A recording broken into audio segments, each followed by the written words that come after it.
आप देख रहे हैं SDM न्यूज़। मैं हूं रियाद अंसारी। इस वक्त मैं महाराष्ट्र के ऐतिहासिक शहर औरंगाबाद से बात कर रहा हूं और आज का जो मेरा सब्जेक्ट है, वो मौजू है, वो तो सभी को पता है कि हिंदुस्तान में कल जुमा का दिन एक बहुत बड़ा फैसला आया,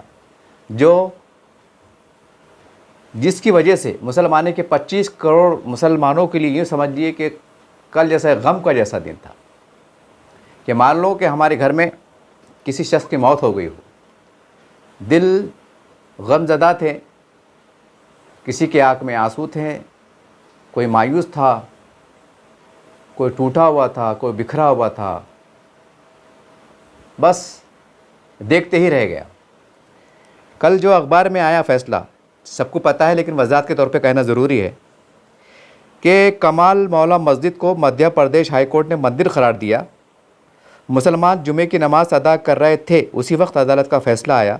मुस्लिम फ़रीक सुप्रीम कोर्ट जाएंगे, मस्जिद के लिए मुतबादिल ज़मीन देने की तजवीज़। ये फ़ैसला है, ये इसके बारे में आया है।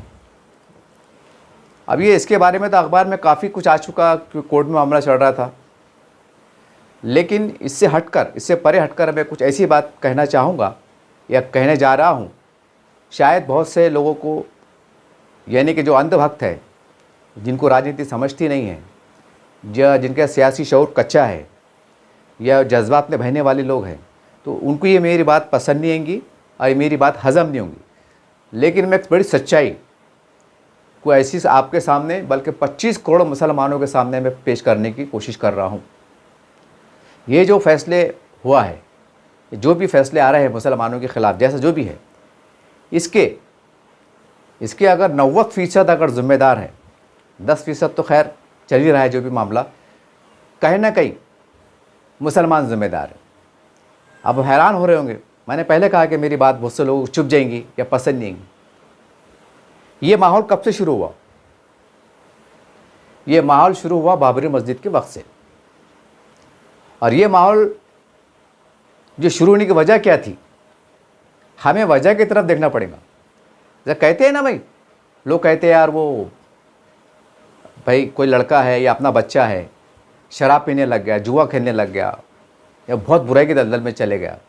अब सवाल ये है कि कोई बच्चा या कोई आदमी एकदम बुराई के दलदल में 24 घंटे पर जाता नहीं ना, कि 2 घंटे में वो पक्का शराबी बन जाता, जुआरी बन जाता, सठियारी बन जाता, ऐसा है क्या? नहीं। कोई एक पहली घटना होती, पहली बार वो शराब पीता या कोई गलत काम करता, तो वहाँ से वो थोड़ा, उसको कोई रोकता नहीं, उसको टोकता नहीं, फिर धीरे धीरे धीरे धीरे धीरे धीरे वो उसके हौसले बढ़ते जाते, या उसका ज़मीन मर जाता, या उसके आँखों का पानी मर जाता, फिर एक दिन बड़ा शराबी, जुआरी, टुकार, आवारा किस्म का आदमी बन जाता। ये समझाया मैंने आपको मोटे अल्फाज में। मतलब माहौल एकदम नहीं पैदा होता। अब ये जो माहौल पैदा हुआ, ये माहौल पैदा क्यों हुआ, इस पर 25 करोड़ मुसलमानों को सोचने की ज़रूरत है। कि जब बाबरी मस्जिद का फ़ैसला चल रहा था, कोर्ट में था, जब फैसला नहीं हुआ था, उस वक्त हिंदुस्तान में चंद मुसलमानों के ज़िम्मेदारों ने क्या कहा था, कुछ मुसलमान के नेताओं ने क्या कहा था? हिंदू धर्म पे कीचड़ उछाला था। हिंदू हमारे भाइयों की देवी देवताओं के ऊपर जो है तो नाज़ेबा कलमात अदा किए गए थे। सीता माता के ऊपर जो है तो टिप्पणी की गई थी। भगवान राम के ऊपर जो है तो नाज़ेबा कलमात अदा किए गए थे। हिंदू भाइयों को 100 करोड़, 125 करोड़ हिंदू भाइयों को ललकारा गया था। उनकी जज्बात को ललकारा गया था, उनकी गैरत को ललकारा गया था। मुसलमान के नेताओं ने बोले, कौन बोला, कब बोला, सबको मालूम है, क्योंकि हक बोलना गुनाह है, ये लफड़ा है। हमारे बड़ी अक्सरियत मुसलमानों क्या है, आप हक को पसंद नहीं करते। जब आप हक को पसंद नहीं करते तो फैसले ऐसे आएंगे ना, आप हक के साथ में नहीं है। जब हक के साथ में नहीं है तो ऐसे फैसले और आएंगे। कोई हैरत की बात नहीं है। काशी मथुरा है, ये है, ये आना ही आना है। ये मैंने बहुत पहले बोल दिया था, 1 साल पहले, ये होने वाले बोल के, ऐसा देश हिंदू राष्ट्र की तरफ चले गया। लेकिन वो हमारे बड़े अपने आप को इतना होशियार समझ रहे, वो बड़े नहीं, अरे हमको सिखा रहा क्या, हमको राजनीति समझती, हम देश को लेके चल रहे। अब देश को लेके चल रहे क्या, इसके साथ चल रहे, अल्लाह को मालूम, अल्लाह को मालूम। बोलने का मतलब ये है, ललकारा गया, कैसे कैसे बातें हुई। उसके बाद क्या हुआ, फिर 125 करोड़ मुसलमान जो हिंदू भाई हमारे, उन्होंने जो शिवसेना से, भाजपा से, जो हिंदूवादी जो से जुड़े हुए लोग हैं, करोड़ों हमारे हिंदू भाई, वो बेचैन हो उठे। फिर उन्होंने अपने अपने नेताओं पे, मतलब आमदारों पे, खासदारों पे, नगर सेवकों पे, ग्राम पंचायत पे, इसके ऊपर अपने अपने तौर से बातचीत शुरू की कि यह तो गलत बात है, ये तो अक्सरियती तौर पे हमारे हिंदुओं का देश है, और राम जन्मभूमि के ऊपर जो है तो कुछ मुसलमान के नेता इस कदर बोल रहे हैं कि हमारे भगवानों का अपमान कर रहे हैं, तो हम ये कैसा बर्दाश्त करें। अब हमको इसका जवाब देना पड़ेगा, अब जवाब देना पड़ेगा। तो फिर उनके नेताओं ने बोले हम जवाब देंगे, टाइम पड़ा तो हम कोर्ट के ज़रिए जवाब देंगे, टाइम पड़ा तो हम पार्लियामेंट इसका स्पेशल कानून बनाएंगे, लेकिन उसके वास्ते आपको हमको चुनके देना पड़ेगा। ये बात 100-125 करोड़ हिंदुओं के दिमागों में डाली गई अलग अलग इलेक्शन के मौके पर कि देखो, अगर तुम उसका सियासी बदला चाहते ना, अपने धर्म का अपमान जो हुआ, देवी देवताओं के बारे में जो बोला गया, अगर अपमान चाहते ना तो हम उनको गला पकड़ के मार नहीं सकते, वैसा कुछ भी कर सकते, वो क्या है 2 मिनट का खेलता हो, लेकिन उनको फ़ायदा भी उठाने का था ना, उनके आड़ में फ़ायदा भी उठाने का था, करके उनको छूट दिया गया कि भाई इनको ज़रा छूट दें दो, बाद में जिस दिन उनसे गरज मिटेगी फिर वो हम देखते फिर कैसे कैसे कुदरती आफात होती, सैलाब भी आ जाते, फिर कैसे कैसे जो है तो एक्सीडेंट हो जाते। समझ रहे ना बात को आप इशारों में? ऐसा आप देश में कुछ भी होता ना भैया, कुदरती बात है ना, तो बोलने मतलब करके छूट दी जा रही। तो क्या कहा गया कि भाई अब हमको बदला लेना है। देखो कि 25 करोड़ मुसलमान हैं देश के अंदर, इसके अंदर भी शिया, सुन्नी, वहाबी, तबलीगी, देवबंदी, पता नहीं क्या है, उसके बाद भी ये एकजुट है।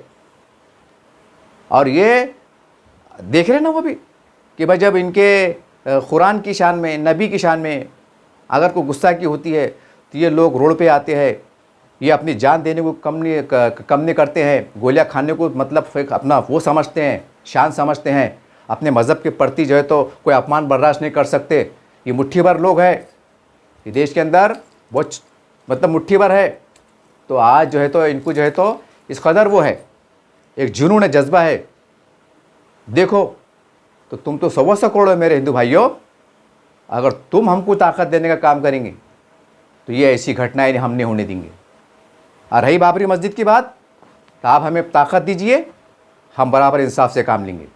हम कानून की चौकट में रहकर या हम वक्त पड़े तो कानून बनाकर हम ऐसे राह पे गामजान होंगे कि आपको बिल्कुल हम इंसाफ देने का काम करेंगे। ये 125 करोड़ हमारे हिंदू भाइयों को बोला गया 4-5 चुनाव के अंदर से पहले, क्योंकि पहले भाजपा के 2 ही आमदार थे, खासदार थे पूरे भारत के अंदर। यह अभियान चला कि देखो हमारे धर्म का अपमान हो रहा।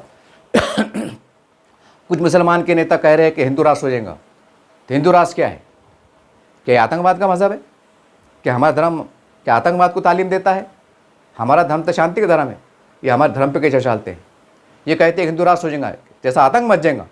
अब ये सब डायलॉगबाजी चली, तो अभी उनके नेताओं ने, कुछ फ़िरका परस्तों के नज़रिए के नेताओं ने हमारे हिंदू भाइयों के दरमियान में जो पुरअमन थे, सेकुलर थे, खुले जहन के थे, प्यार करने वाले थे, उनको बोला गया, उनके मजमे में जाकर, उनके शहरों में जाकर, गाँव में जाकर बोला गया कि देखो अगर तुम हमको वोट देंगे, हमको ताकत देंगे, तो हम राम मंदिर ही बना के देंगे। अगर वो टाइम पड़ा तो हम कानून बनाएंगे, हम पार्लियामेंट में कानून बनाएंगे, कानून के ज़रिए काम करेंगे, ऐसा बोला गया। हिंदू भाइयों ने भरोसा करा, उनको दिए, फिर 2 खासदार, फिर 10 खासदार, होते होते होते होते आज बहुमत में है। काय के वास्ते? सबको दिख रहा, किसी कान में बीड़ा नहीं है कि ये हिंदुत्व के ऊपर अभियान चलाते, और मुसलमान के नेता हिंदुत्व पर टीका करते। ये हिंदुत्व राष्ट्र बनाने की बात करते हैं, संविधान को बताने की बात करते हैं, ये ऐसा करते हैं, वैसा करते हैं, यानी कि सेकुलरिज्म के आड़ में ऐसी भाषा इस्तेमाल करते हैं कि हमारे करोड़ों हिंदू भाइयों को मैसेज चला गया जाता था कि इनको हमारे हिंदू मज़हब से नफ़रत है, इनको हमको हमारे हिंदुओं से नफ़रत है। एक मैसेज गया, और जब मैसेज गया तो उसके असरात भी पड़े। फिर धीरे धीरे मुसलमानों के महल्ले अलग होने लगे, हमारे हिंदू भाइयों के महल्ले अलग होने लगे। ये गलतियाँ थी। और फिर देश के 125 करोड़ हिंदू भाइयों ने देखा कि जो हिंदू हमारे देवी देवताओं का उस पर अपमान कर रहे हैं, और मुसलमान उनको सर आँखों पे बिठा रहे हैं, उनको पार्लियामेंट में भिजा रहे हैं, उनको विधानसभा में भिजा रहे हैं, उनको नगर पालिकाओं में भिजा रहे हैं, उनको ज़िला परिषद में भिजा रहे हैं, करोड़ों मुसलमान उनकी जय जयकार कर रहे हैं। नारे तकबीर अल्लाह अकबर सदा बुलंद हो रही है, अल्लाह रसूल की बात हो रही है। ऐसा लग रहा है कि इसको इस्लामी राज बनाना, इस्लामी राज तब तब्दील हो जाएगा। वो जज्बाती वो मंजर पेश हो रहा है तो ऐसा लग रहा है कि जलसा जुलूस हिंदुस्तान में नहीं हो रहा है, किसी पाकिस्तान के लाहौर में हो रहा है। जज्बाती भाषण, मजहबी भाषण। अब ये इस्लामी राज थोड़ी है, यहाँ पर तुम इस्लामी के हिसाब से भाषण ना करेंगे। अब क्या करेंगे फिर? आप मुसलमान समझ रहे नहीं, आप मुसलमान क्या बड़े संविधान है, हिंदुस्तान किसके बाप का थोड़ी, डालेबाजी में चढ़ रहे अपन। आप मुझे डालेगा मार रहे, मतलब मुंह में जबान है ना, मुंह में बोलता रहा, मोटे अल्फाज में मुंह के टर्रे, वो सामने मामला चढ़ा। कुछ मुस्लिम नेताओं की बात करूँगा, सबकी बात नहीं कर रहा मैं। वो टर्रे बातें कर रहे और टर्रे पने में बांध काम हो जा रहा। अच्छा, उसमें लफड़ा क्या हो रहा है कि लाखों मुसलमान, करोड़ों मुसलमान जब उनके जय जयकार कर रहे ना, तो 125 करोड़ हमारे हिंदू भाई एक थोड़ा सा सहम जा रहे कि ये इतनी मुट्ठी भर होके जो है तो इतनी बड़ी बात कर रहे। तो सवाल ये है फिर, खुदा ना खास्ता अगर ये कल को पर इनकी आबादियाँ बढ़ रही, फिर एक अफवाह ये चलाई गई कि देश के अंदर घुसपैठियों की तादाद बढ़ रही, बांग्लादेशी मुसलमान घुस रहे, ये सरकार रोक रही नहीं, अगर हम सरकार में आएंगे तो मुसलमानों की आबादी पर रोक लगाएंगे और घुसपैठियों को हम रोकेंगे। ये भी एक माहौल चला। अब इसमें कोई शक नहीं कि थोड़ी बहुत सच्चाई थी इसके अंदर, क्योंकि पकड़े गए ना बहुत से बांग्लादेशियाँ, लेकिन वो कितना था, 1%, आधा % था। तो वो भी हम कह सकते हैं कि उसमें मुसलमानों की गलती नहीं, भारतीय मुसलमानों की गलती नहीं। वो देश पे खड़े हुए जवान है ना, ये उनकी जिम्मेदारी थी, ये सरकारों की जिम्मेदारी थी, वहाँ की सरकार जिम्मेदारी थी कि ये आ रहे कैसा, तुमने उनको पकड़ के उनको जेलों में डाला क्यों नहीं, उनको इबरातनाक सजाएं दी क्यों नहीं, उनको सजाए मौत दी क्यों नहीं, ये तुम्हारी जवाबदारी थी। इसमें यहाँ के मुसलमानों की गलती है। तो यहाँ के हिंदुओं को पैगाम गया कि यार ये आबादी तो बढ़ती जा रही, इधर घुसपैठे भी बढ़ते जा रहे, फिर एक दिन ऐसा हो जाएगा तो ये फिर बड़ा पाकिस्तान बन जाएगा। एक ऐसा माहौल क्रिएट किया गया, एक ऐसे अफवाहों का बाजार क्रिएट किया गया। और ये काम किसके ज़रिए से हुआ? चंद मुसलमान के ज़रिए से हुआ। चंद मुसलमान के नेता आगे आए और करोड़ों मुसलमानों ने उनकी आवाज़ पे तालियां बजाए। अब तुम तालियां बजा रहे थे तो हिंदू भाई हमारे आंखें खोल के टक करके देख रहे थे, और तुम दो डायलॉगबाजी कर रहे थे, मोदी, अमित शाह, टकलू। अरे योगी जी कौन है? उनके आदरणीय साधु संत है, वो बेचारे साधु आदमी हैं, संत आदमी हैं, गिरवे लिबास भगवा लिबास पहनते हैं, हाँ, एक सादी ज़िंदगी जीते हैं।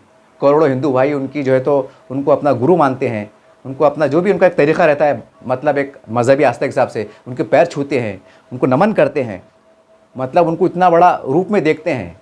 और हमारे चंद मुसलमान के नेता क्या बोलते चुनाव के अंदर, टकलू, तो मुसलमान के तालियां। अब वो हमारे हिंदू भाइयों के वो ना समझ तो नहीं है, या गौरन भाषा में बोले तो उनके कान में बेड़ा तो नहीं है।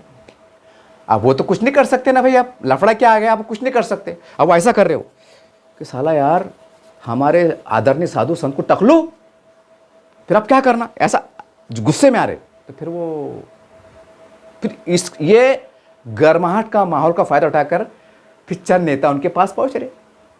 वो बड़े, देखो आप चाहते कि साधु संत का अपमान हो, आप चाहते कि हमारे हिंदू धर्म का अपमान हो, नहीं चाहते ना, भले आप विकास नहीं चाहते, लेकिन ये चाहते कि आप, तो लोग बोले नहीं हमको विकास से काम एक दो काम नहीं चलेगा, विकास से काम कम हो चलेगा, लेकिन हमारे हिंदुत्व का अब वर्चस्व होना चाहिए। अब ये क्या होगी, जिद पैदा हो गया। जुमले पर गौर करो, अभी क्या हो गई, जिद पैदा होगी, जिद। और जब इंसान गुस्से में आता ना और जिद में आता है, दो चीज़ें देखो, अंडरलाइन कीजिए। जब इंसान गुस्से में आता और जिद में आता है, चाहे हिंदू रहो, मुसलमान रहो, सिख रहो, कोई भी रहो, तो उसके सर पे खून सवार हो जाता, या वो अंधा हो जाता, अक्ल के एतबार से अंधा हो जाता। इसको समझ में नहीं आता कि मैं सही फैसला कर रहा, गलत फैसला कर रहा। तो अब ऐसा है, हमारे 125 करोड़ हिंदू भाइयों के लिए में जिद पैदा होगी कि नहीं हम तो बदला लेंगे। अब हमारे साधु संतों का अपमान हुआ कैसा, हमारे हिंदू धर्म का अपमान हुआ कैसा, अब हमारे दिल में आग लग गई है। और वो आग कहाँ से लगी थी? सियासत के दरवाजे से लगी थी, सियासी गलियारों से लगी थी। अब जब सियासी रास्ते से आग लगी थी तो आग कहाँ कैसा बुझेंगी? पानी डालने से नहीं बुझेंगी, आई एम सॉरी बोलने से नहीं बुझेंगी। ये आग कैसी बुझेंगी? सियासी जब सियासी रास्तों से आग लगी तो सियासी रास्ते से आग बुझेंगी। समझ रहे हैं आप बात को? बड़ी गहरी बात पड़ा मैं। सियासी रास्तों से आग लगी, सियासी दरवाजे से आग लगी, तो अब आग कैसे बुझेंगे? अब सियासी दरवाजे से हम एंट्री करेंगे एक जज्बात के साथ। तो 125 करोड़ हिंदू भाई एक जज्बात के साथ जो है तो वो भी हमारी तरह एक्शन में आ गए। ठीक है, तुम आ जाओ एक तरफ, क्या हल्का बारी करेंगे, वैसे तुम 50 जगह बटे हुए, कोई कांग्रेस में, कोई राष्ट्रवादी में, कोई किधर, कोई किधर, कोई किधर, कोई अपश, कोई अम्मुक, कोई ढम्मुक, तुम बटे हुए। तुम आके भी कहाँ एक जगह पे आएंगे, और खुदा न खास्ता आ भी जाएंगे तो तुम क्या हल्का भारी करने वाले? सियासी एतबार से कुछ हल्का भारी नहीं करने वाले, आ जाओ। तो उसमें क्या हो रहा कि फिर वो लोग एक जगह आए। अब एक जगह आए तो फिर भाजपा को एकदम ताकत मिली, और जो उसके अलायंस पार्टनर है सियासी, उनको भी ताकत मिली। आज बहुमत में, यहाँ तक कि बंगाल में ताकत मिली। अब लोग इल्ज़ाम लगा रहे मशीन में गड़बड़ हो गई, वो ऐसा हो गया, वो अधिकारी इलेक्शन कम ACCD CBC क्या क्या वो डिपार्टमेंट के नाम बता रहे, वो बिक गए, वो ऐसा आरोप लगा रहे। वहाँ के अधिकारियों ने, आला अफसरान ने जो है तो मतलब BJP के इशारे पे काम किया, यानी केंद्र सरकार के इशारे पे काम किया, इस तरह के आरोप लगे। अरे मगर ठंडे दिल से ये भी सोचो ना, अरे जो अधिकारी भी है ना वो भी हिंदू है ना, अरे कलेक्टर भी है तो क्या हुआ, उसको अपना धर्म प्यारा है क्या नहीं? वो भी चाहता कि नहीं कि अब में मेरे धर्म का प्रचार हो, मेरे धर्म की बालादस्ती हो, मेरा धर्म आगे बढ़े, हमारे धर्म की रक्षा हो। कलेक्टर साहब नहीं चाहेंगे अगर हिंदू है तो, कमिश्नर साहब नहीं चाहेंगे अगर हिंदू है तो, आमदार साहब नहीं चाहेंगे अगर हिंदू है तो, खासदार साहब नहीं चाहेंगे अगर हिंदू है तो, प्रधानमंत्री नहीं चाहेंगे अगर हिंदू है तो, राष्ट्रपति नहीं चाहेंगे अगर हिंदू है तो, फौज के बड़े बड़े आला अफसरान नहीं चाहेंगे अगर वो हिंदू है तो।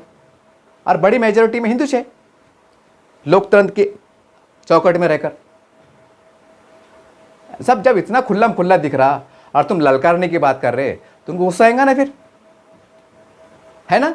मतलब मैं आपको स्टार्ट से ले रहा, मैं आपको घेरते घेरते क्यों ला रहा, ताकि आपको समझने में आसानी हो कि मैंने जब शुरू में चढ़ा ना कि इसके जिम्मेदार हम हैं, तो आपके आप मेरे को वजह देना पड़ेंगे ना कि भाई आशा का तुम इल्ज़ाम लगा रहे कि धूप लगी कि तुमको, क्या पागल हो गए? अब होगा ना भाई, तुमको समझा के बोलना ज़रूरी है ना, ताकि आपको पुरानी बातें याद आए। हो यार ऐसा हुआ था, हो यार ऐसा हुआ था, हो यार अपने टाला बजाए थे, तो ज़रा आपको भी एहसास होना ना कि अपने क्या गलतियाँ करे थे।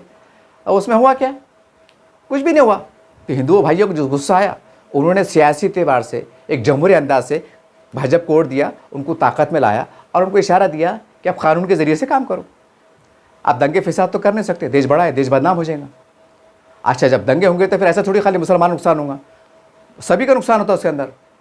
मुल्क बदनाम होता, देश बदनाम होता, प्रदेश बदनाम होता, देश की छवि बिगड़ जाती। तो फिर दिमाग लड़ाए कि अब इनको कैसा घेरना, अब इनको मारना है। आप दंगे करेंगे तो बदनाम हो जाएंगे अपन, हमारे पास कंपनियां नहीं आएंगी, हमारे पास कारोबार ठप हो जाएंगे, इस्लामी देश से हमारे राब्ते, हमारे ताल्लुकात भी ख़राब हो सकते। बहुत बाहर है ना, बहुत आगे के है ना, वो 100 साल आगे सोचते ना, अपने तो थोड़ी है अपना पाव से खेमा ला लिए और खा के सो गए। नहीं, जब तुम सोते तो वो जागते, जहाँ तुम्हारी बात ख़त्म होती वहाँ से उनकी सोच शुरू होती। वो इतने एडवांस चल रहे, अपने से थोड़ी जज्बात की बात है, पक पक भाषण करे आज शाम में बैठ गए और बाद में जी हुजूर बोल रहे, ऐसा थोड़ी हो। वो जो बोलते हो वो करते हो, डंके की चोट पे हो। ओरिजिनल क्या बोलेंगे वो जो भी है एकदम पक्के है, बोलते ना मर्द की औलाद, वैसे है जो बोलते करते। हमारे पास बोलते क्या, हमारे पास कहते हैं मोदी तेको छोड़ेंगे नहीं, और बाद में बोलते प्रधानमंत्री महोदय, ऐसे है। अरे जब तुमको मालूम है कि ये मतलब कोई दुश्मन है, तो दुश्मन से तुम मीठी बात कर सकते क्या? कर सकते क्या? नहीं कर सकते।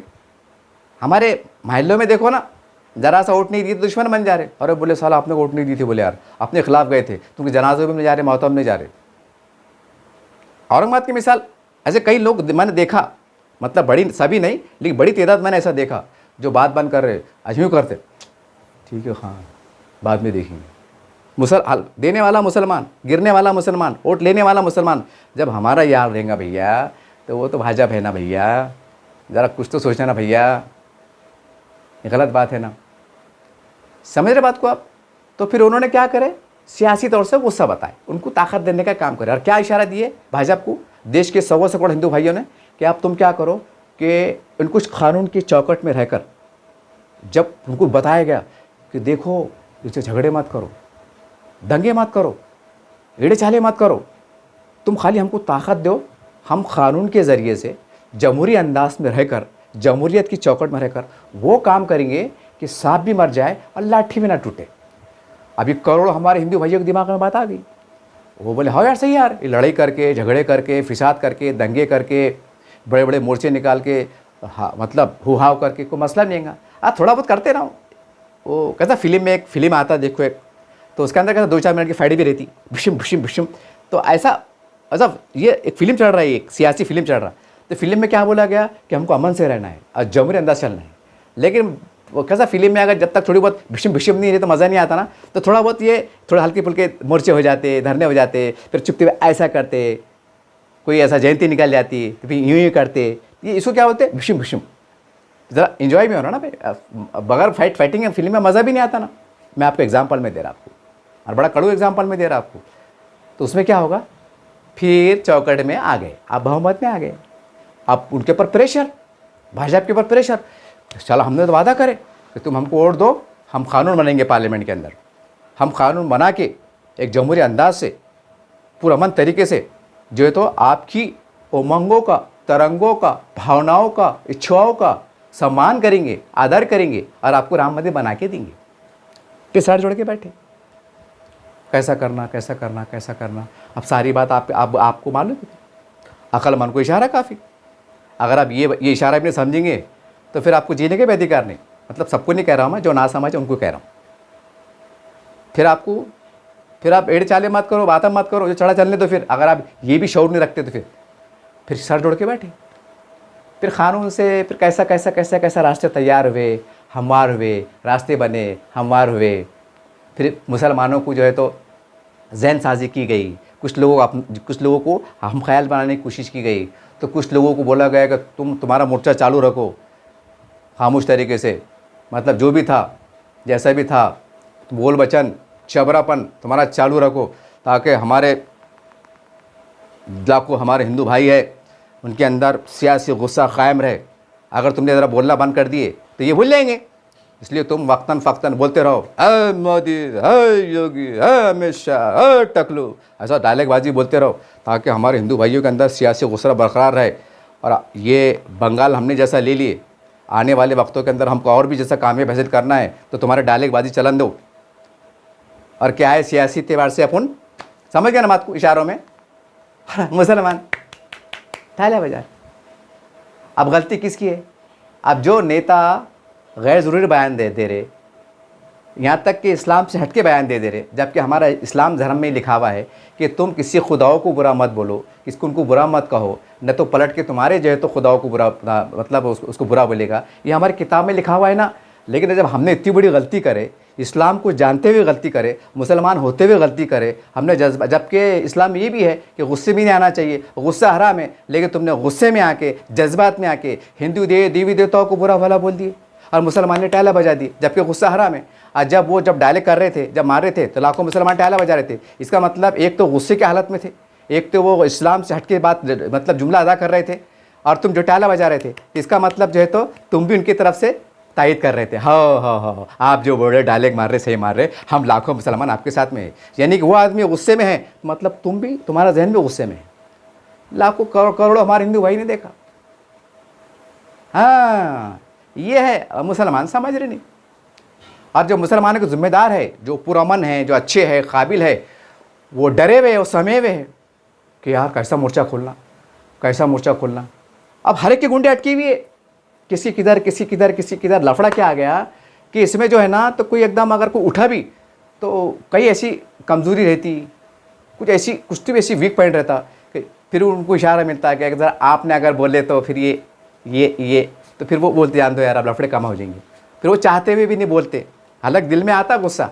अब मैं क्यों बोल दे रहा कि मेरे थोड़ी कोई काले पीले धंधे हैं, मैं सीधा साधा आदमी है, रोज़ कमाता रोज़ खाता, तो मेरे पीछे कोई धंधे नहीं है, ना मेरी किसी साठगांठ है करके मैं बोल रहा। अगर मेरी भी साठगांठ रहती थी, मेरी गुंडी अटकी रहती थी, तो शायद अल्लाह ना करे मैं भी नहीं बोल पाता था, मैं भी खामोश रहता। नको जान दो, अगर अपन कुछ बोलेंगे तो अपना भी खुल जाएगा, कुछ तो भी लफड़ा, नई कार्रवाई शुरू हो जाएंगी। मैं भी लपक जाता था, मैं भी डर जाता था, ऐसा लफड़ा है। तो बोलने का मतलब क्या है, आ जा रहा हूँ सही पॉइंट की तरफ। तो वो फिर सुप्रीम कोर्ट में मसला आया। अब यहाँ से बात शुरू हो रही है। अब उसमें क्या हो गया कि भाई एक माहौल तैयार किया गया पूरे हिंदुस्तान में कि देखो फैसला मानना है, कोर्ट हमारी है, कोर्ट सबसे बड़ी है, सुप्रीम कोर्ट है, सुप्रीम कोर्ट है, सुप्रीम कोर्ट है। ऐसा अहमियत बताते हुए, क़ानून की अहमियत बताते हुए पूरे हिंदुस्तान में माहौल क्रिएट किया गया। और जो भी हिंदुस्तान के बड़े आलम दीन बोलो, सियासी बोलो, समाजी बोलो, सियासी बोलो, सकाफ़ती बोलो, गली के बोलो, दिल्ली के बोलो, महल्ले के बोलो, घर के बोलो, चौराहे के बोलो, नुक्कड़ के बोलो, होटल के बोलो, गली के बोलो, टपरी के बोलो, समझ रहे ना बात को। हर एक के जो अलग अलग जाविये से छोटे बड़े लोग थे, उनको पहले हमवार किया गया। देखो भेड़े चाले करना नहीं है, कल फैसला आने वाला है। फिर एक जहन हवा क्या चलाई गई कि फ़ैसला आ गया, तो मुसलमानों ने क्या बोले, हालांकि उसमें आस्था का भी जिक्र आया। ख़ास बात क्या है कि उसमें आस्था का जिक्र आया, उसमें आस्था का जिक्र आया कि भाई हिंदू, करोड़ों हिंदुओं का आस्था है, लिहाजा ये हम फैसला दे रहे। तो मुसलमानों ने क्या करे, नहीं नहीं नहीं, बोले हमारे हिंदू भाइयों का आस्था है ना, बिल्कुल हम फैसले को मान लेते, क्योंकि हिंदू भाइयों की आस्था भी है और प्लस सुप्रीम कोर्ट का फैसला है, तो हम कानून का भी एहतराम करते, सुप्रीम कोर्ट का भी एहतराम करते और हिंदू भाइयों का आस्था भी ख्याल करते। फिर देश के करोड़ों हिंदू भाइयों ने देखा, भाजपा के लोगों ने देखा, हिंदू परिषद, आरएसएस के तमाम जिम्मेदारों ने, इनको कारकुनों ने देखा, अरे मुसलमानों के नज़दीक तो कुरान और मस्जिद से बड़ा तो कोई होता नहीं।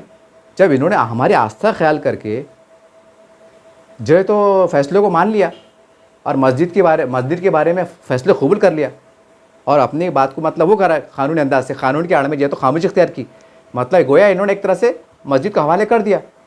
अब तुमने बाबरी मस्जिद हवाले करे, एक अल्लाह अगर हवाले करे ना, एक कानून के ज़रिए से, जैसा भी था हुआ ना, मतलब आपने माने बोले तो मतलब एक कुछ हुआ ना, क्या मस्जिद का फैसला गलत साबित हुआ, पीछे आया और मंदिर बना, तो फिर हिंदू लोगों को पैगाम गया, अरे फिर एक बाबरी मस्जिद क्या, फिर कमाल मौला मस्जिद क्या, फिर वो आपने काशी मथुरा क्या, फिर अब कई मस्जिद हम ले सकते। जब ये मस्जिद दे सकते आस्था के मारे, तो हम दूसरी क्यों नहीं ले सकते। लेकिन आप वो ऐसा नहीं ले सकते ना। तो उस टप्पो में पहले बाबरी मस्जिद को क्लियर किया गया, मतलब वो फैसले क्लियर किया गया, राम मंदिर बना लिया गया, उसका उद्घाटन हो गया फर्स्ट क्लास, पूरे देश के अंदर अमन शांति के साथ पूरे दुनिया से लोग वहाँ पर तीर्थ आ रहे, दर्शन को आ रहे, सब हो गया, सब सेटिंग हो गई अच्छे अंदाज से, कानून के ज़रिए से, राजनीति के ज़रिए से, पूरा हर अच्छे हो गए। अब ये हमारा एक पार्ट, एक रूल पूरा हो गया। अब नंबर क्या है, और नंबर बोले ये कमाल मौला मस्जिद, ठीक है। अब इसके अंदर भी फैसला आ गया, अब इसको भी और अच्छे से कैसा क्या साइड में तोड़ ताड़ के, मतलब जो पुरानी है इतिहास उसको रखेंगे, लेकिन और भी क्या सरका सुरका के आलीशान, फिर और मतलब 2-5 साल निकलेंगे। अब उसके बाद क्या, काशी मथुरा, मतलब स्टेप बाय स्टेप। अरे ये क्यों हो रहा, ये क्यों हो रहा, ये इसलिए हो रहा कि सेकुलरिज्म की आड़ में और कुछ मुसलमान के नेता जो है तो हिंदू भाइयों से इस कदर सियासी नफ़रत कर रहे कि करोड़ों हिंदू भाइयों को ये मैसेज चला गया कि मुसलमान हमसे नफ़रत करते हैं, हमारे मज़हब से नफ़रत करते हैं, हमारे देवी देवताओं से नफ़रत करते हैं। जबकि ये एक तरफ ये कहते हैं कि हमारा मज़हब ये सिखाता है कि हम किसी का अपमान नहीं कर सकते, हम शांति पसंद लोग हैं। एक तरफ इनके ज़िम्मेदार ये बयानात देते हैं, और जब मुसलमान ऐसे लोगों को वोट देते हैं जो हमें बुरा भला कहते हैं, और एक मजहबी चेहरे जो है तो प्यार मोहब्बत की बात करते हैं, मीठे मीठे बातें करते हैं, और जो मुसलमान करोड़ों की तादाद में जिनको वोट देते हैं वो हमारे खिलाफ मोर्चा खोलते हैं। अब भाई ये इतना खुला दिख रहा, अब उनके कान में बीड़ा तो है नहीं ना। अब फिर तुम क्या बड़े, हम जूते खा रहे, हमारे साथ नाइंसाफ़ी हो रही, हमारे साथ ये हो रहा, क्यों नहीं हो रहा, क्यों कर रहे चबरापना। जब भी मैंने ऑफर दिए थे बाबरी में टाइम, पेपर में है, रिकॉर्ड पे आइए, अगर मैं डिटेल बोलूँगा ना 4 घंटे का वीडियो बन जाएंगे, पहले वीडियो बड़ा हो जा रहा है। जब भी ऑफ़र दिए थे कि देखो तुम्हारे भी धंधो हमारा भी धंधो, कुछ तकसीम ज़मीन कर लेंगे और हम भी राम मंदिर बना लेते हैं, तुम्हारा भी तो कुछ ना कुछ रास्ता निकाल लेंगे। जब ऑफ़र करे थे मुसलमानों को कि भाई मस्जिद की जगह कुछ छोड़ते हुए कुछ हमारा करेंगे, लेकिन मुसलमानों के सियासी लीडर क्या बोले, मोदी 1 इंच का सौदा बर्दाश्त नहीं करेंगे, हम 1 इंच नहीं देंगे, हम जान दे देंगे, हम कब्रस्तान चल लेंगे। डायलेगबाजी हुई, उसके आड़ में राजनीति हुई, उसके अंदर देश का माहौल ख़राब हो गया। फिर उसमें क्या होगा, मुसलमान खप गए, फिर ये ऊपर ताकत में बन गए, क्योंकि जब कमज़ोर थे बाद में ताकत में आ गए, पार्लियामेंट में छा गए, प्रधानमंत्री बन गए, फिर कानून के अंदर चौकट में रह के फैसले आए। आप क्या करते, अब क्या करते, ये है असल राज। अब जो भी मुसलमानों का ये बांधकाम हो रहा ना, अरे ज़रा सोच रहे हो तुम, मुसलमानों से व्यवहार मत करो, मुसलमानों से ज़मीन मत लो, इनको ज़मीन मत बेचो, इनको अपने बस्तियों मत आन दो, इनसे धंधा पानी मत करो, इनको अपने कंपनी में बड़े बड़े कारोबार के अंदर नौकरियाँ मत दो, इनको ड्राइवर की नौकरी मत दो, इनका हुक्का पानी बंद करो। मतलब एक उनके नज़रिए से। इतना हो रहा तो क्यों हो रहा भाई? अरे एक आम मुसलमान ने किसी आम हिंदू को नुकसान पहुंचाया क्या? मोटे अल्फाज में अगर मैं औरंगाबाद की मिसाल दूँ, औरंगाबाद की एक समझने के वास्ते, मैं रहता रोशन गेट में, ठीक है। अब रोशन गेट के किसी मुसलमान ने हमारे हिंदू इलाके में जाके कोई हिंदू को गाली दिया क्या? उसका अपमान करा क्या? उसका झगड़ा करा क्या? कुछ भी नहीं करा नुकसान, तो फिर ये नफरत क्यों? सवाल है ना। अरे भाई लाखों मुसलमानों ने, ये बहुत बड़ा पॉइंट की बात बोला, इसके अंदर ये राज छुपा हुआ है जो मैं वीडियो बना रहा ना, ये बहुत मुद्दे की बात है इसके अंदर। देश के लाखों मुसलमानों ने लाखों हिंदुओं को मारा क्या? उनको अपमान किया क्या? उनकी बेइज्जती की क्या? उनका दिल तोड़ा क्या? अरे लाखों मुसलमानों ने तो उनको ऐसा सर पे बिठाया। कोरोना काल आया तो खर्चा करे, जात धर्म ने देखिए खाना खिलाया, कपड़े पिलाए। अपने कुंभ के मेले में भगदड़ हुई थी आज से 2-3 साल पहले, तो मस्जिदों में मदरसों में जगह दी थी कि आओ भाई हमारे हिंदू भाइयों को तकलीफ ना हो, इनको इलाज पानी करें, इनको खिलाए पिलाए। ये पेपरों में छपाए। जब भी रामनवमी आती है तो हमारे हिंदू भाई शरबत पानी पिला, अपना मुसलमान भाई शरबत पानी पिलाते, हिंदुओं का आदर करते, सम्मान करते। यानी कि आम मुसलमानों ने हिंदू भाइयों को क्या बिगाड़ा? ये सवाल है। तो इसके पीछे एक राज है। वो राज क्या है? आपको सब देख रहे हैं अच्छे अच्छे काम, लेकिन जब सवा करोड़ हिंदू भाई ये देख रहा कि मुसलमान ऐसे लोगों के पीछे जा रहे, ऐसे लोगों को वोट दे रहे जो हमको बुरा वाला बोल रहे, इसका मतलब ये मुसलमान भी हमको बेवकूफ़ बना रहे। फिर मुस्कुराते हैं, ऐसा अब्दुल भाई हमको सेंडी लगा रहे, हमारे कान में बीड़ी समझ रहे, कोई बात नहीं, इधर मीठे मीठे बातें कर रहे, शरबत पानी पिला रहे, और इधर ऐसे लोगों को वोट दे रहे जो हमारे धर्म को अपमान कर रहे, हमको बुरा भला बोल रहे। अब्दुल भाई कोई बात नहीं, अब्दुल भाई मारो वोट, मारो मारो, हम भी इधर कमल को मारते हैं और बाद में देखो क्या बांध काम होता। ये है रास की बात। आप समझ रहे नहीं, मुसलमान को समझ रहा नहीं। मुसलमान खुद चाहता है कि हमारी बर्बादी होना, हमारा विकास नहीं होना, हमारा डेवलपमेंट नहीं होता। आम मुसलमान खुद चाह रहे हैं ऐसा। इसका सबूत ही अब कोई बोल क्या लेंगे, अरे हजरत लोकतंत्र है ना, जमहूरियत है ना, उसका बाप का हिंदुस्तान है क्या, ऐसा है क्या, वैसा है क्या, हम किसको वोट दे सकते, तुम कौन होते बोलने वाले। तो भाई मैं कहाँ बोल रहा कि तुम किसको वोट मत दो ना वोट, दो वोट, फैसले आएंगे आराम से, फिर और मौका मिलेगा और मौका मिलेगा। अब यहाँ कामयाबी मिल गई, अब और लोकसभा का इलेक्शन आ रहा, यूपी का भी आ रहा, उसके बाद लोकसभा का आ रहा। आप बोलेंगे देखो हमारे हिंदू भाइयों, हमने आपको कमाल मौला मस्जिद का भूशाला का फैसला सुना दिए ना, सुना दिए बोले तो कोर्ट के ज़रिए से, मतलब हमने कोशिश करे ना। अब कैसी करे, क्या करे पर्दे के पीछे, अब ये बात बोलने की नहीं, कुछ बातों इशारों करी थी। मतलब हमने कोशिश करे, अमन तरीके से करे, कोई दंगा नहीं होंगी, कोई फिसाद नहीं होंगी, कानून लॉ एंड ऑर्डर का ख्याल करते हुए काम करे ना। तो हिंदू भाई बोलेंगे हाँ हाँ सही बोले आप, सही बोले। तब देखो अब ऐसे हमारा काशी मथुरा है या और कुछ है, हमको हिंदू राज भी डिक्लेयर करना है और कुछ हमें परिवर्तन करना है। तो परिवर्तन करने के लिए जो तो हमारे हिंदुओं का मतलब वर्चस्व बढ़ाने के लिए और इस देश से घुसपैठी को पाक करने के लिए और इसको एक कट्टर हिंदू राज बनाने के लिए अब तो हम तो भरोसा करो ना। अब देखो हमने मतलब कानून के ज़रिए से पूरा अमन तरीके से एक बड़ी लड़ाई लड़े, कानूनी हमने दस्तावेज पेश करे कोर्ट के अंदर, समझ रहे बात को। हमने ये इसमें हम कामयाबी हासिल करे, कानून के ज़रिए से करे ना। अब ये यहाँ कामयाब हो गए, राम मंदिर कामयाब हो गए, एक साथ सिविल कोड कामयाब हो गए, हमने जो है तो हिंदू राष्ट्र की हमने वो करे, और हम बहुत सी चीज़ हम ख़त्म करने वाले हैं। जो हमारे देवी देवताओं को बुरा बोलते हैं, हम ऐसे को राजनीति ख़त्म करने वाले हैं, इनको हम सियासी तौर पर ख़त्म कर देना चाहते हैं। तब वो जब ख़त्म होंगे जब आप हमको वोट देंगे, तो अब हिंदू भाई क्या बोलेंगे, सही बोल रहे यार ये। अब वो भूल जा रहा हो, पेट्रोल 110 रुपये लीटर हो गया, मीठा तेल 200 रुपये लीटर हो गया, पानी के भाव बढ़ गए, अनाज के भाव बढ़ गए। वो थोड़ी मज़े, वो थोड़ी परेशान है, मुसलमान परेशान है। अरे उनको नौकरियाँ है, पानी है, धंधे है, बिजनेस है, अगर महंगे पे होगा तो कमा के लगा लेंगे, अपने से थोड़ी है वो बड़े पैमाने पे। रोज़ कमा रहे, रोज़ खा रहे, 500 खा रहे, 500 में किराए भी दे रहे, बच्चों को पढ़ रहे, पढ़ा रहे, छोड़ी है, हज़ारों में कमाते हो और उनको महंगे पे क्या फ़र्क पड़ता। खामोश तरीके से सरकार की योजना दे दी थी, ये योजना वो योजना में जो तो रिकवर हो जाता। अब तुम वो मार, तुम अपने आप को होशियार समझो, लेकिन तुम्हारे से 10 पड़ होशियार हो। हाँ अरे सरकार चला रहे भैया, सरकार चला रहे, हर छटाक तुम कायम में कुछ भी नहीं है, मुट्ठी मारे तो तुम अपने आप को इतना होशियार समझ रहे। अरे वो क्या है, वो देश को लीड कर रहे, देश की चौथी ताकत बने हुए है। जब तुम सोते वो जागते, जा तुम बात ख़त्म करते, जब हाथ से सुन के दिमाग शुरू होता, वो इतने आगे के है, दिमाग से सोच के कुर्बानी देने वाले लोग हैं। अब यहाँ से ऐसे थोड़ी मुफाद परस्त, यहाँ तो कौम के सौदे कर डाड़े। रात के अंधेरे में किससे मिल जा रहे, किससे धोखा दे दे रहे, किसको पाठ्यमा दे दे रहे, हिसाब से गुआ चटका दे दे रहे। अब देखते ना, अखबार भी छपता ना, आप ये हर बात थोड़ी बोलने की बात है, कुछ बातें समझो आप भी समझो ना कि हर चीज़ हमने बोलना है कि अब तो बोलने का मतलब क्या है। अब ये तमाम बातें बोलने का मतलब क्या था मेरा, इसके अंदर एक रास्ता है।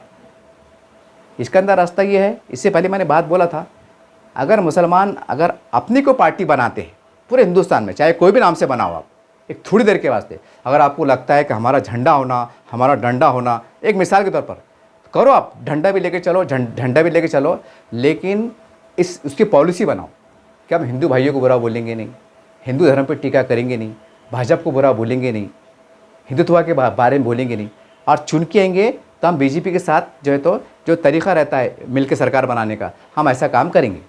एक तरह के मोटे अल्फाज में अलायंस पार्टी जिसको बोलते हैं हम, गठबंधन सरकार, हम गठबंधन काम करेंगे। टाइम पड़ा तो अगर हम खासदार इलेक्शन लड़ रहे, अगर मुसलमान के 2 खासदार चुन के आगे और बीजेपी के 2 कम पड़ रहे, तो हम आपको समर्थन देंगे, आपको सरकार बनाने में योगदान देंगे। बदले में आप हमको शांति दो, प्यार दो, इंसाफ दो, और जो एड़े चाले हो रहे मामले चिंगुरी इसको रोकथाम करो, और अगर कुछ अब आगे के जो मसले हैं तो इसको कुछ ऐसे फैसले करो कि मुसलमानों के दिल भी ना टूटे, मुसलमानों को नाइंसाफ़ी का एहसास भी ना हो, और उनको रोज़ी में, रोज़गार में, तालीम में, तमाम शोबे जात में इंसाफ मिले। ये एक रास्ता है, ये एक रास्ता है। अगर तुम ये समझ रहे होंगे कि नहीं, हमको एक शौक़ है ना, शौक़ जुनून, नहीं हमारा झंडा, हमारा डंडा, हमारी क़यादत, हमारी लीडरशिप, मुसलमानों की लीडरशिप, ठीक है ना बाबा, मैं ख़िलाफ़ नहीं है, अरे भाई तो मैं खिलाफ, मैं क्यों खिलाफ हूँ, मैं तो खुद चाह रहा है कि मुसलमान लीडरशिप उभरना, मगर वो लीडरशिप ने एड़े चाली नहीं करना।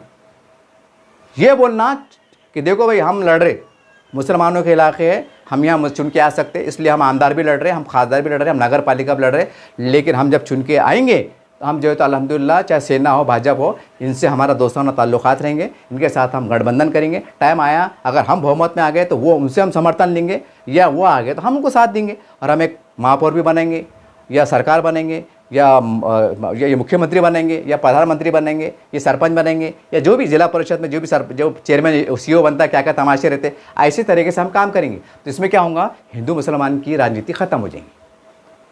जब हिंदुओं को लगेंगे कि नहीं यार वो मुसलमानों के अगर अपने पार्टी भी है तो वो कहाँ अपने खिलाफ है, वो तो अपने साथ में से, वो तो अपने साथ सर झुका के चढ़े बेचारे, अपने खांदे मिला के चढ़े, उधर से नमस्ते बढ़े, इधर से हाय बढ़े, उधर से भाई बढ़े, इधर से आदाब बढ़े, एक समझ रहे ना बात को। तो ऐसा माहौल क्रिएट होगा तो लाखों हिंदुओं को भी गलत मैसेज देगा। और ये लफड़े चल रहे, ना माल मत लो, महल्ले मत आन दो, सब्ज़ी मत लो, पानी मत लो, दूध मत लो, समझ रहे ना, ये लफड़े बंद हो जाएंगे। और ये आवाम के फ़ायदे ही, लेकिन ये होने नहीं देंगे, क्योंकि नेताओं ने क्या सोच के बैठे हुए, कुछ नेताओं ने, सबकी बात नहीं करूँगा मैं, कि भाई अपना मज़े में अपने बाल बच्चे लंदन में, अमेरिका में पढ़ रहे, अपन करोड़पति अरबपति बने हुए, अगर अपन आज भी मर गए तो अपने 7 पीढ़ियाँ बैठ के खा सकती। अब मुसलमान मौज बेचे, भंगार बेचे, अपने क्या बाप का जा रहा, अब इनको अखला नहीं, अपन क्या करेंगे। और ये टाला बजा रहे, आपने क्या, आपने ज़रा जोर डाले के मार दिया, टकलू। अब टकलू बोलने पैसे लग रहे क्या, पैसे लग रहे क्या। अब योगी जी को बोले टकलू, अब कुछ पैसे लग रही नहीं, हज़ारों लाखों मुसलमान टाला बजा दिए, बस हो गया। टकलू बोलने पैसे लग रही नहीं, और तुमको टाला बजाने पैसे लग रही नहीं, लेकिन वो 1 मिनट का शब्द टकलू और 1 मिनट की टालियाँ तुम्हारे कितने साल बर्बाद कर दे रहे, और तुमको कहाँ से कहाँ पहुँचा दे रहे, तुमको एहसास भी नहीं हो रहा, तुमको एहसास भी नहीं हो रहा। आज जिस दिन तुम जागेंगे, जिस दिन एहसास होंगे, उस दिन तुम्हारा इतना सियासी तौर से बुरा लूँगा। वो तो अल्लाह रब्बुल आलमीन है, मायूसी की बात नहीं है। वो तो अल्लाह बोलते ना कि जब अल्लाह की कुदरत काम करती ना तो अच्छे बाल खां और अच्छी सल्तनतें, फ़िरौन, नमरूद, दज्जाल, ये अल्लाह ने दसा दिया। तो फिर ये क्या चीज़ है, वो अलग शक्ल है। अरे मगर वो हक़ पे थे, सच पे थे, ईमान के पक्के थे, अल्लाह रसूल पर भरोसा करते थे, शहादत देने का जज्बा रखते थे, तो अल्लाह ने कामयाबी दिया। यहाँ तो उल्टा लफड़ा है, यहाँ तो कौम को खपा दे रहे, यहाँ तो कौम को बड़े तुम शहीद हो जाओ, हम नहीं होते भैया, क्या बड़े तुम शहीद हो जाओ, हम नहीं होते। और जैसे शहीद हो भी गया कौम के नाम पर तो उसकी मदद नहीं करते। अब देखो ना, किराड़पुरे के अंदर शेख मुनीर साहब की मौत हुई थी, एक छोटा मोटा दंगल हुआ था, जो भी हुआ था। अब बेचारा कुछ भी हो, एक मुसलमान के नज़र क्या है, अब गोली से हमारा पास क्या है, हादसे से मारा तो बहुत सी अलामतें ऐसी कि शहीद में गिने जाता, बराबर है ना। अब ठीक है, वो कानून अपना काम कर रहा है, मैं उस पर नहीं बोलूँगा कुछ, लेकिन ये भी तो हो सकता था ना। अब इतने नंगे भुक्के मुसलमान तो है नहीं। अब मुसलमानों ने किसको कहाँ से कहाँ पहुँचा दिए, तो 2-5 लाख दे सकते थे ना, कि फ़िक्र मत करो, टेंशन मत लो, ये हम फला लीडर, आपने हमको ताकत दी हुई है, हम आपको 5 लाख देते। क्यों भाई, ये मुसलमान नहीं था, सवाल है ना। ये मुसलमानों को दिख रहा नहीं, ये मुसलमानों को समझ रहा नहीं।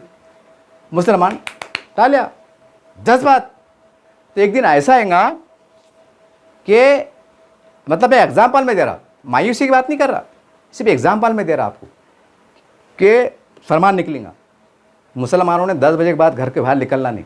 जैसे रात को नहीं बोलते कि 10 बजे बंद कर दो, ऐसा 10 के बाद बाहर निकलना नहीं, जो हमारा फरमान है। तो मुसलमान घड़ी देखेंगे 10 को 5 करने, 10 को 5 करना, अरे 10 बज गए चलो बाहर निकलो। हो सकता है ऐसा, हो सकता। अब तुम बोलेंगे यार आदमी पागल पागल तो नहीं हो गए, थुतुन लग गई। अरे हो सकता ना भैया, ये बड़े बड़े फैसले आ रहे। कहाँ ये नारेगांव में इतना बड़ा फैसला आ गया, महानगर पालिका के चौकट में रह कर फैसला आ गया। अरे फैसला आ गया, बांधकाम हो गया, आप वो छोड़ो जी, वो छोड़ो आप। बस जो जो जो होना था बांधकाम तो हुआ ना भैया। बात ये लफड़ा ये ना, मुसलमान ये बात तो नहीं समझ रहे ना।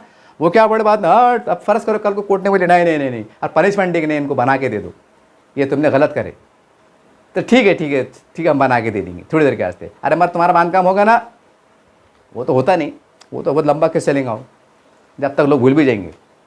नया वीडियो नया राज आ जाएगा, फिर नया विधानसभा आ जाएगा, फिर नए लोकसभा आ जाएंगे, फिर बोलेंगे चलो यार कई होते रहते हादसे क्या हुआ, मतलब भूल जाएंगे। अरे कई लोग मर जाते उनको भूल जाते, कई बस्तियों में आग लगती लोग उनको भूल जाते। ये लोग एक दिन बाबरी मस्जिद 17 साल चढ़े लोग उसको भूल गए, मतलब दिल में याद है लेकिन अब वो जज्बा है क्या नहीं, मायूस हो गए। जान दो बोले यार अब क्या करते हैं, अब ख़त्म करो बात को। अब ये कमाल मस्जिद का मौला मस्जिद का आया, अब इसके अंदर भी साल 6 महीने गर्मा गर्मी चलेंगी। अब इसका बेनिफिट आने वाले विधानसभा में और लोकसभा में मिलेगा, अब भाजपा को मिलेगा। क्योंकि मुसलमान के नेता क्या बोलेंगे, अरे मोदी तू जालिम है, मोदी सरकार जालिम है, ये किसके बाप का हिंदुस्तान नहीं है, ये ऐसा है, अरे मुसलमानों तुम हमको वोट दो। अरे बाबा तुमको अगर मुसलमानों ने वोट दिए तो तुमका फैसला बदल देंगे क्या? हाँ तुम बदल देंगे क्या? तुम चुन के आ गए तो, और तुम्हारी ताकत कितनी है और तुम कितने चुन के आ रहे, क्या तुम बहुमत में आ रहे क्या? मगर मुसलमान समझ रहे नहीं। मैं किसी खिलाफ नहीं, आप बहुत से लोग सोच रहे होंगे कि साला यार ये किसी खिलाफ बोल रहा। अरे किसी खिलाफ नहीं बोल रहा मैं सबसे पहले मेरे करोड़ों हमारे जो मुसलमान है ना, सबसे पहले मैं उनकी हमदर्दी में बात कर रहा, नंबर 1। नंबर 2 हिंदू मुसलमान के दरमियान में जो नफरतें फैल रही है उसके खात्मे के लिए बात कर रहा, नंबर 2। नंबर 3 सच में हिंदुस्तान में संविधान को बचाने के नज़रिए से बात कर रहा, नंबर 3। और नंबर 4 मैं इंसानियत मोहब्बत की बात कर रहा, और नंबर 5 जो मुट्ठी भर मुसलमान के चंद नेता जो मुसलमानों का बांध काम कर रहे हैं मैं उनके खिलाफ बोल रहा और मुसलमानों के हक़ में बोला। अब बोलो जब मैं करोड़ों मुसलमानों के हक़ में बोला, मस्जिदों के हक़ में बोला, खबरस्तान के हक़ में बोला, तो फिर मैं तुम्हारा हमदर्द हुआ ना भैया, कि मुझे आमदार बनना है, कि मुझे खासदार बनना है, कि मुझे नगर सेवक बनना है, कुछ भी नहीं। लेकिन मेरा ज़मीर ज़िंदा है, ये जो मैं बोल रहा ना ये मेरे ज़मीर की आवाज़ पे बोल रहा है, और गरीब मुसलमानों को चेहरे देख के बोला। मुझे मंज़र याद आता, शागन में नमाज वाले खड़े हुए हैं, भाग रहे हैं, चोर की तरह भाग रहे हैं। दिल दुखता कि मैं भी गरीबी से निकला हुआ है ना, मेरा दिल दुखता। अब बड़े लोग जो नेता बने हुए हैं ना, अब इन्होंने थोड़ी बाप जन्म में मौज आम बेचे हुए, इनको क्या मालूम धूप में कैसे खड़े रहते, आम कैसा बेचते, लहसुन के वास्ते कैसा तड़पते, कैसा धूप प्यास से भूख प्यास से धंधा करते, कैसा बाल बच्चे तिल तिल करते, इन्होंने नहीं देखे हुए ना। ये बात बहुत से नेता ऐसे फुकड़े में वोट ले लिए, बड़े बड़े पोस्टर चले गए, कभी गरीबी देखे नहीं, और गरीबी के कभी बाप जन्म में मदद भी नहीं करे। मतलब कुछ नेता ऐसे है, कुछ की बात करूँगा, सबकी बात नहीं कर रहा। अब क्या करते इसको आप? तो जैसा मैंने आपको फार्मूला दिया कि हमको अपनी पार्टियां बनाना, अगर मुसलमान चाहते कि यहाँ से कि भाई हमको हमारे पार्टियों के साथ चलना है, तो आपको ये पॉलिसी तैयार करना पड़ेगी। बीजेपी से, शिवसेना से, हिंदुत्ववादी तमाम, यूँ समझ लो हमारा देश में कोई दुश्मन नहीं है, ना सियासी दुश्मन है, ना सामाजिक दुश्मन है, ना गली में दुश्मन है, ना रोड पे दुश्मन है। आपको ये पॉलिसी तैयार करना पड़ेगी, तो हिंदुस्तान के मुसलमान मज़े में रहेंगे, उनकी सियासत भी मज़े में रहेंगी, उनकी राजनीति भी मज़े में रहेंगी, और मुसलमानों के कारोबार, उनके बाल बच्चे, महल्ले, गलियाँ, कूचे, शहर, टांडे, गाँव सब आबाद रहेंगे, खुशहाल रहेंगे। अगर आप ये रास्ते पे गामदान होते तो ये एक नंबर 1 प्रावधान है, मतलब एक शक्ल है। ये हालात आप दोबारा ना बिगड़े, नफरत ख़त्म होने का ये रास्ता है। और एक दूसरा रास्ता है, और दूसरा रास्ता बहुत भयानक है, मुसलमान कबूल नहीं करेंगे उसको। लेकिन मैं वही बोल दे रहा, बोलने में क्या जाता कि मुसलमान आप क्या करो, इस सेकुलर पार्टियों को बिल्कुल हाशिए पे डाल दो आप, और भाजपा और शिवसेना से बाविखार तरीके से आमने सामने बैठकर, जनता को सामने रखकर, अल्लाह रसूल के सामने रखकर उनसे सियासी सौदे करो कि साहब हमने 75 साल सेकुलर पार्टी का आजमाया, अब ठीक है आप हम आपके साथ चलते हैं, क्योंकि करोड़ों हिंदुओं की आस्था आपके ऊपर है, यानी कि जनता आपके साथ में है, यहाँ तक कि अधिकारी कर्मचारी भी आपके साथ में है। समझ रहे ना बात को इशारे में? तो अब जब इतना साथ में है तो फिर हम क्यों बिछड़ के चले? हम क्यों विछड़ में चले, तो हम आपके साथ में आना चाहते हैं, लेकिन बदले में हम आपसे कुछ मुआहदे करना चाहते हैं, तो आप हमको क्या एश्योरिटी देंगे। अब ऐसा तो नहीं है कि आज तुमने पहल करे तो शाम के अंदर दस्तखत हो जाएंगे। अरे 75 साल अपन उनको बुरा भला बोले तो वो भी तो 100 बार सोचेंगे ना, सही बोले कि झूठ बोले, क्या बोले कि बाद में धोखा देंगे। अब बहुत सी बातें रहेंगी ना। अब धीरे धीरे धीरे आपको मुलाकातें करना पड़ेंगी। अभी पर अब कार्यक्रम चलने वाला है, ये जब 2 साल कार्यक्रम चलेंगे अपने इंडिया लेवल के ऊपर, जब इससे मिल रहे, विश्व हिंदू परिषद से मिले, RSS से मिले, बजरंग दल के जिम्मेदारों से मिले, भाजपा से मिले, शिवसेना से मिले, सबसे मिले, मतलब जो कट्टर हिंदुत्ववादी है सबको जिम्मेदारों से मिले, एक लाहेमत तैयार करें कि देखो भाई हमारे तुम्हारे से कोई दुश्मनी नहीं है, आप हमारे भाई है, हम आपके भाई है, आप हमारे बड़े भाई है, हम मिलजुल के चलेंगे, पहले जैसे सदियों से रहते आए हैं ऐसा प्यार मोहब्बत से लेकर चलना चाहते हैं, हम नफरत की राजनीति ख़त्म करना चाहते हैं। फिर धीरे धीरे धीरे धीरे धीरे फिर इलेक्शन में ये बात नहीं होगी कि कोई मोदी जी को बुरा बोला, कोई हिंदुत्व को बुरा बोला। जब ये चीज़ ख़त्म हो जाएंगी, जब देश के करोड़ों हिंदुओं को पैगाम देंगे कि नहीं यार मुसलमान तो हमारे हिंदुत्ववादी पार्टियों के साथ में है और हमको बड़ा मान रहे हैं, एक तरह से गोया हमको नेता मान रहे हैं, तो फिर हमारा काम है, जब हम नेता है तो नेता जो होता है इंसाफ देने का काम करता है।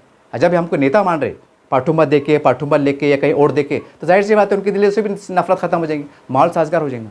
यानी कि हम बीजेपी से बराह रास्त जुड़ जाएंगे तो भाई उनको कुर्सी प्यारी है, हमारे बड़ों को मालूम है, ऐसा नहीं कि मैं बोल रहा, उनको कुर्सी प्यारी है। उनको जब वो लगेंगे कि मुसलमान 25 करोड़ मुसलमान हमारे साथ में आ गए तो इसलिए खुशी की क्या बात होगी। और कुछ बोलना पाए तुमको क्या फिर बदल करना है, कानून की चौड़ कीजिए आप, लेकिन जैसा आरक्षण कैसा मिला हुआ है दूसरे समाज को, ऐसा आरक्षण के स्वरूप में या ईमानदाराना तौर पर ऐसा कुछ डिक्लेयर करो कि यहाँ से अब कुछ नहीं होगा, और कुछ होगा भी तो हम कड़ा एक्शन लेंगे और धीरे धीरे माहौल ख़त्म होगा। ये 2 ही रास्ते हैं, तीसरा कोई रास्ता नहीं। अब तुम बोलिए कि नहीं सेकुलर पार्टी को हम ताकत देने का काम करेंगे और दोबारा इख्तियार में आएंगे, कुछ नहीं होने वाला है। सेकुलर पार्टी अगर आ भी गए ना तो कुछ होने वाला नहीं है। मोटे अल्फाज में ये राष्ट्र जो तो आज मैंने पहले कई बार वीडियो बनाया कि गैर एलानिया तौर पे हिंदू राष्ट्र में तब्दील हो चुका है और इसकी सैकड़ों मिसालें मौजूद हैं। अगर वो बोलते बैठूंगा तो और 2 घंटे निकल लेंगे। तो आप ये गलतफहमी निकाल दो। अब हमको हमारे समाज को बचाना है, हमारी सोसाइटी को बचाना है, आने वाले नस्लों को बचाना है। हमारी मस्जिद है, मदरसे है, कब्रस्तान है, खानखाएँ हैं, आशूर खाने हैं, तारीख़ी मस्जिद है, हमारे बहुत सी मामलात है, इसको हमको दिफा में लाना है, इसको बचाना है, एक अमन की राह में, तहफ़्फ़ुज़ के साए में चलना है। तो आपको ये इक़दाम करने की ज़रूरत है। और आप नहीं करेंगे और आप जज्बात की राह में चलेंगे, मोदी तुमको सुला के रहेंगे, तो तुम कुछ उखाड़ते नहीं भैया।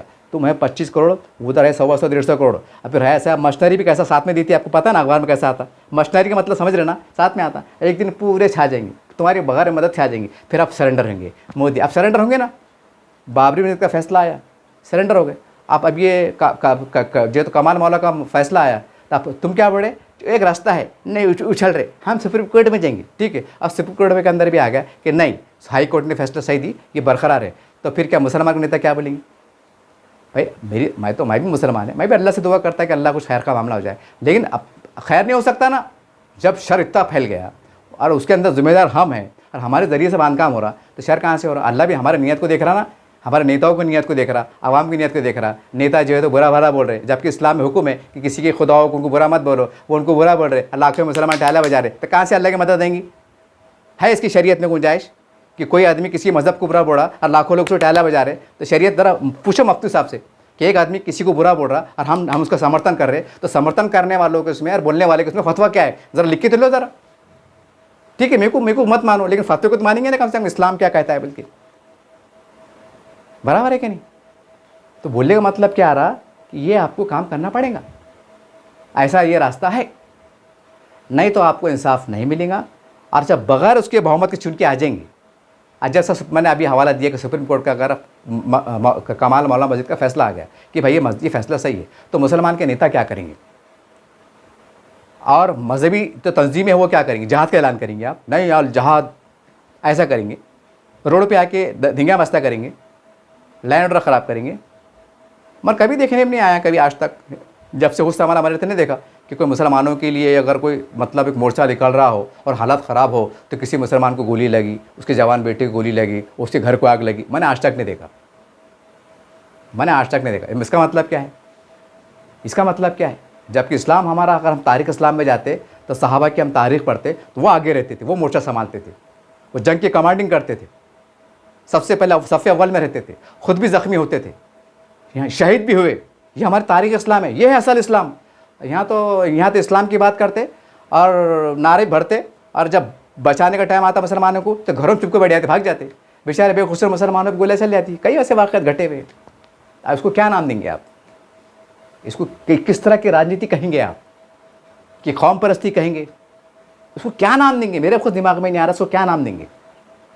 तो बोलने का मतलब ये है कि अभी भी वक्त है कि हम ये गैर ज़रूरी, जितने भी मुसलमान के नेता हैं, चाहे कोई भी पार्टी के रहो आप, उनका काम है कि भैया अब हिंदुत्व को टीका मत करो, इसको बुरा मत बोलो, हमारे हिंदू भाइयों से मिल के रहो, उनको जो भी उनके ज़िम्मेदारों जो है शहर लेवल पे हिंदुस्तान में, उनसे खैर सगाली दौरे करो कि वल्ला साहब आप चाहते क्या, रास्ते क्या है, उसके राहें तलाशने की कोशिशें करो। और ऐसे मुसलमान के नेताओं के पार्टी के पीछे से आप एहराज करो कि भाई जिससे हिंदुओं के दिल में नफ़रत पड़ रही हो, अगर आप ऐसा काम करेंगे ना तो इतने बुरे हाल पे आ जाएंगे, इतने बुरे हाल पे आ जाएंगे। वो तो अल्लाह, उसका रसूल ही बेहतर जानता, वो तो अल्लाह रज़ाक़ है, अल्लाह भूखा नहीं मारता, लेकिन बहुत बुरे हाल हो जाएंगे भैया। क्योंकि आज हम अगर इंटरनेशनल लेवल पे देखें, आपको बोलेंगे हज़रत क्या डरा रहे, क्या लपका रहे, क्या होगा, अरे क्या होगा, अरे फ़लस्तीन गज़ा का देखो ना हाल। हालांकि वो मिसाल अलग है, वो हमारे देश से मैच नहीं होती हो। अरे हमारे वहाँ भी मरने वाले मुसलमान है ना, साथ में खरबों रुपये कमाने वाले मुसलमान है ना, फिर भी पानी को मोहताज हो गए ना, ये भी तो कड़वा सच है ना। वो छोड़ो, बाद में इंसाफ मिलेगा, ये होगा, फिर वो एक पत्थर भी गवाही देंगे क्या है मुसलमान मेरे पीछे यहूदी छिपा हुआ है, तो वो तो बात की बात है, वो आने वाले नस्लों को इंसाफ मिलेगा। लेकिन आज तुम्हारा क्या हाल है, तुम पानी को मोहताज है ना। ये भी सच्चाई को देखना पड़ेगा ना, तस्वीर के दोनों पहलू देखना पड़ेगा ना, कि एक ही पहलू देखते कहीं बोलते आजमाइश हो रही, उसके अंदर अपना क्या रूल है, अपने से क्या गलतियाँ हो रही, ये देखेंगे नेशनल लेवल के पर। मैं आपको वहाँ की मिसाल इसलिए दिया, हाँ तुम ये सोच रहे होंगे ना, इस मैंने क्या बोला कि बहुत बुरे हाल हो जाएंगे। हाँ तो तुम बोले हाँ डरा रहा, अरे वहाँ देखो ना इतने पावर में हो गए, पानी को मोहताज हो गए ना, प्यासे बगैर परमिशन पानी नहीं आ रहा ना। यहाँ तो सूरत भी अलग है और तुम अपने आप को शेर समझ रहे। समझ रहे बात को आप? ये बातें हैं, जिसको बुरा बोलना मकसद नहीं था। एक कौम 25 करोड़ मुसलमानों के दिफा के लिए, 100 करोड़ मुसलमानों के दरमियान में मोहब्बत क़ायम करने के लिए कुछ तल्ख़ बातें, जो तल्ख़ हकीकतें, जो तल्ख़ वाक़ियात जो माजी में हो चुके उसकी रोशनी में, और आज जो चल रहा है उसकी रोशनी में, और जो आने वाले में इशारे जो मिल रहे हैं, अल्लाह ना करे उसकी रोशनी में, मैंने ये इंतहाई कड़वा सच बड़े सब्र के साथ, बड़े तहम्मुल के साथ, बड़े समझबूत के साथ आपके सामने बड़े ज़रूरतमंदाना अंदाज में पेश करने की कोशिश किया हूँ। काश ये सदा मेरे आप तमाम मुसलमानों के दिल में उतर जाए, और इसके अंदर सिर्फ एक ही बात छिपी हुई है, मोहब्बत, अमन, प्यार, एकता, भाईचारे की। ठीक है, बोला चला माफ़। देखते रहिए आप चैनल। जय हिंद, जय महाराष्ट्र।